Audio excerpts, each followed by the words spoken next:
All right, folks, what is going on? This is episode 382 of the First and Free Rate Show. I am VF Baller. Over here, we talk about Georgia Southern Atlanta Falcons football. Going to end this week talking about some Atlanta Falcons football. Talk about our quarterbacks real quick because I just saw an article. It's all over the internet. It's not hard to find. I know I saw it on Bleacher Report or whatever the case may be. We're going to talk about Marcus Mariota being far ahead of Desmond Ridder. And we're going to talk about what that means for the team. And how does that bode well for both quarterbacks? Even Arthur Smith. We're going to talk about all three of them real quick and really get down to what this can mean for the future of the Falcons. If this is your first time here, welcome. This is the First and Frame Rate Show. I'm VF Baller once again. I'm on YouTube and Rumble. Also, you can find on Anchor, Stitcher, Spotify, Apple, and Google Podcasts. So if you want to listen to the audio version of this podcast, it's right there ready for you to go. And like I said, the numbers have been looking good. I cannot thank you guys enough for the support. And I noticed that people have been looking at all the links down in the description to find other ways to find the podcast, just in case if YouTube or Rumble's not working. You can also check out on other avenues. And that's the way to go. Subscribe to more than one, just in case one goes down. That has happened before. And that's just how it be. And I appreciate you guys. I really, really do. All right, let's go ahead and get into this. First and foremost, Marcus Mariota was signed by the Falcons from the Raiders, and basically this was Arthur Smith's guy. You know, this is his first time coaching as a head coach, and to get the guy that he trained or he coached when he was at Tennessee was the way to go. And on top of that, he needed a backup, and he got a smart backup with Desmond Ridder. Now, me personally, I honestly thought Desmond Ridder could win this job. And that may could still be the case. But from what I'm hearing, Marcus Mariota is ahead of Desmond Ridder as far as learning the offense, taking command of the offense, and doing all those things. And it's a reason why Arthur Smith wanted Marcus Mariota down here. And it's not a bad thing at the end of the day. I just know that I feel that I was wrong. And there's nothing wrong with being wrong sometimes. Some people like to be the know-all and the end-all and all knowledge when it comes to your teams or whatever.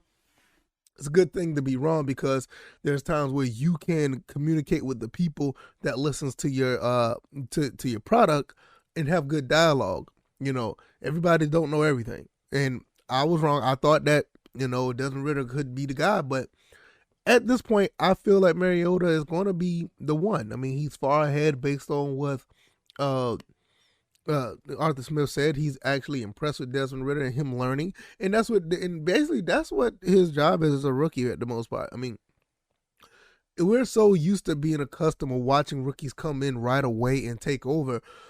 I was sitting here just thinking about all the rookies that's coming in for the Falcons, not just Desmond Ridder, but all the rookies coming in and contributing right away. Drake London, Ebikete, Tyler Algier and company, all these guys just going to come in and just be all pros right away. But that's rare. That's really rare. Last time we had that as a Falcon, we had Matt Ryan come in and just, blow the doors off as soon as he walked in the door.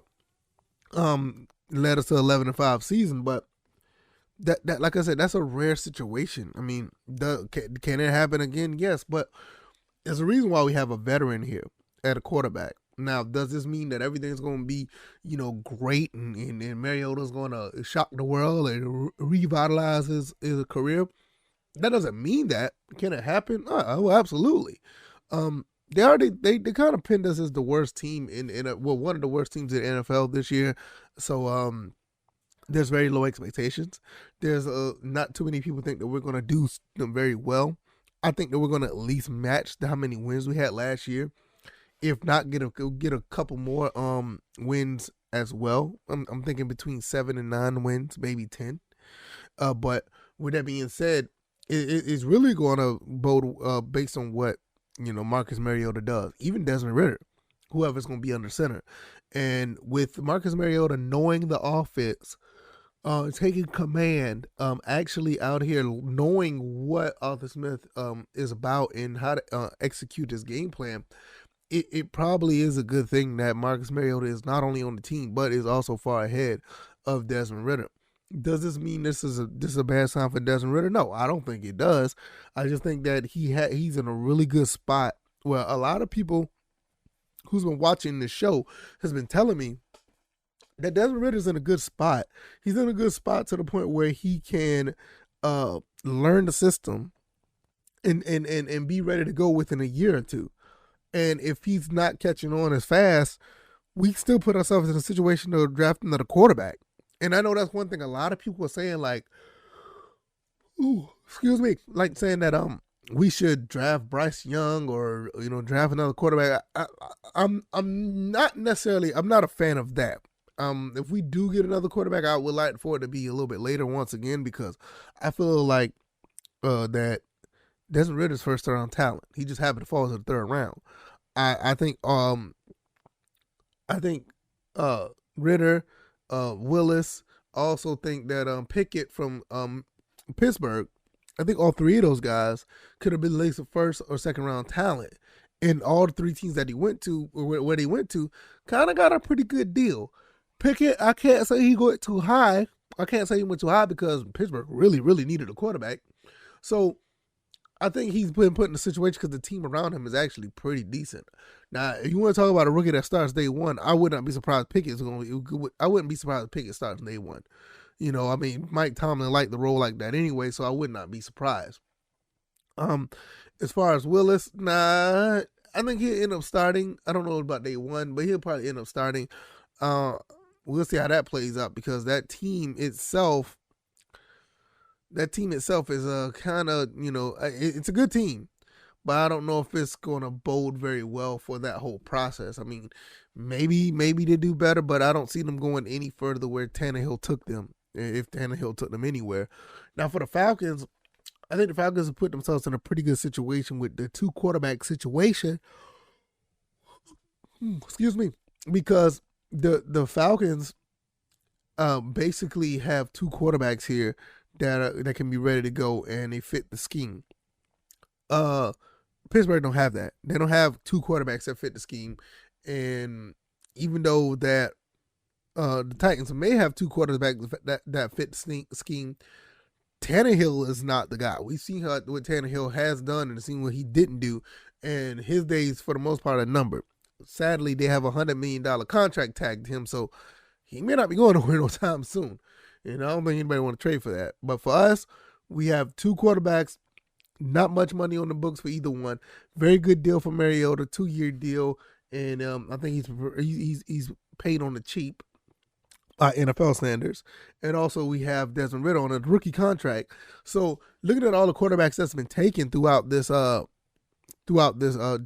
I think we have the best position or the best situation when it comes to these guys. But I will say that we still have uphill battle. We have uphill battle. Saying that we can win 9 wins is very, very optimistic, and it's doable, but it's not set in stone. If anything, if I really wanted to give you a gut feeling, which I wanted to talk about this down the road, I could see us winning maybe 6. That's the gut feeling, but logically, I think we should win 8. But my gut feeling is we're going to probably win less than that. But I feel the 7 and 9 is going to be right there is where we're going to end up. But my gut feeling says otherwise, but that's a whole nother story for another day. What does this mean at the end of the day for Arthur Smith? I mean, once again, Arthur Smith is basically implementing his style of football on this Falcons team. He was not able to do so in year 1. Obviously, with so much going on, Matt Ryan was holding the team down salary-wise, had a way to get him to another team, got a lot of cap space going into next year. That dead cap is going to be off the books, so it looks bad right now, but the next year is going to be much, much better for the team. We're also going to be looking at a situation where the quarterback situation is still going to be up in the air, regardless how well any of these two guys do, because I don't see... As of next year, I don't see that Arthur Smith and company, Terry Fontenot, is going to sign any of these quarterbacks long term.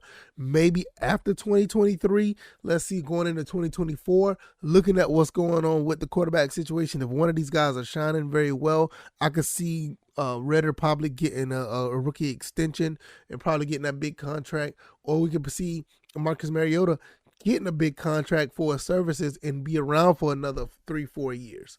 Then you're looking at a 5-year situation, but having Ritter on the sideline for 5 years is not necessarily ideal. But when you have a 3rd-round pick, and if he doesn't live up to the expectations to being a starter, no harm, no foul, right? I don't see there's a harm there. I don't see there's a problem there.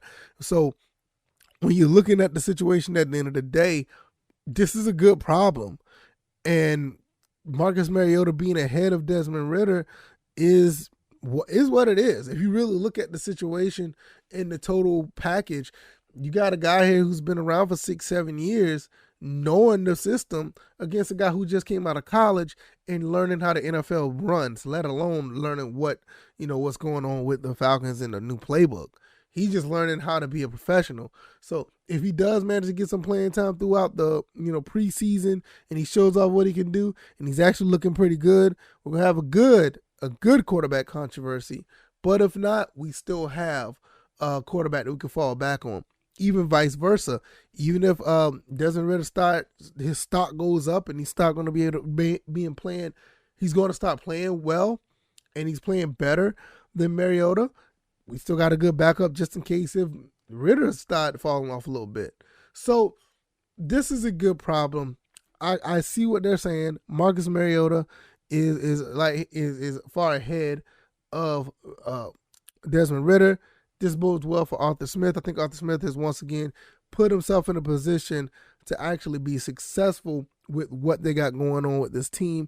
Not only with the quarterback situation, you look at other positions that they've had so far this entire offseason. Everything looks really good considering what has happened with this team. Everything looks pretty smooth on paper. Can it be implemented? Man, I can't wait to see what these guys do in preseason, and we can start seeing what this team is about and what they can do. So that's pretty much going to be it for the rest of this episode. Hope you guys enjoyed your Friday. If this is your first time here, please make a choice to like, share, and subscribe. If you like this content, then hit the like button, share this content, subscribe to the podcast if you haven't already. Thank you guys for another successful week. You guys are amazing. You guys are awesome. Can't thank you guys enough.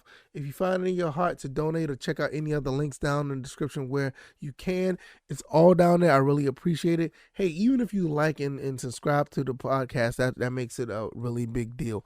Also, go on Apple Podcasts, give me a 5-star rating. Let people know how well we're doing over here. If I'm not doing a good job, give me some feedback as well, either here on the comment section on YouTube or Rumble, or the feedback anywhere else possible. Also, you can hit me up on Twitter and let me know how you think of the podcast.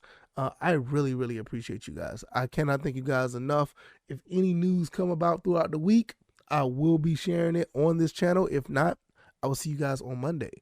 All right, y'all. Thank you guys for another successful week. You guys are amazing once again, and I will see you guys on Monday.